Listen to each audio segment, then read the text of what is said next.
9. Fred, Sam, and I knelt before King Arthur in the great hall. He couldn't get us home, so he figured the least he could do was make us knights of the Round Table. King Arthur tapped each of us on the shoulders with the flat of his sword, Excalibur. Queen Guinevere and the knights looked on. I hereby dub thee knights of the Round Table. Rise, Sir Fred, the awesome. Rise, Sir Sam, the unusual. Rise, Sir Joe, the magnificent. The assembled knights raised their swords and cheered. Bring our newest knights their armor. 3 squires staggered forward, loaded with swords, shields, and a coat of mail for each of us. Fred's eyes lit up.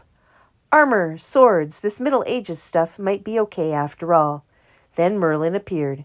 He was wearing his robe, whispering in King Arthur's ear and holding our leather baseball. We're sunk now, said Sam. He's history, said Fred. If he even comes near us, I'll run him through with my new sword.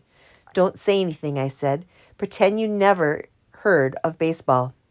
King Arthur nodded. Merlin shuffled up and looked us over with those piercing green eyes once more.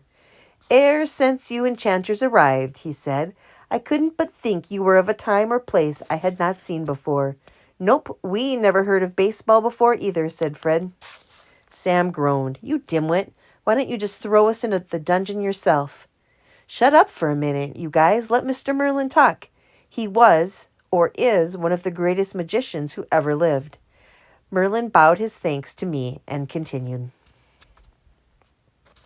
When this leathern sphere magically appeared to me this afternoon, I remembered.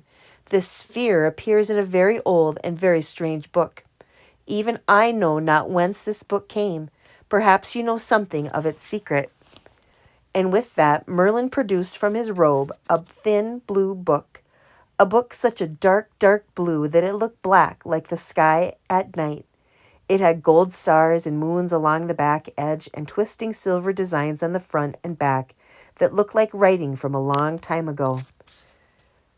Before any of us could say a word, Merlin opened the book to a picture of 3 guys sitting around a kitchen table, looking at a baseball. A familiar pale green mist began to swirl around the feet of Merlin, King Arthur, and Queen Guinevere.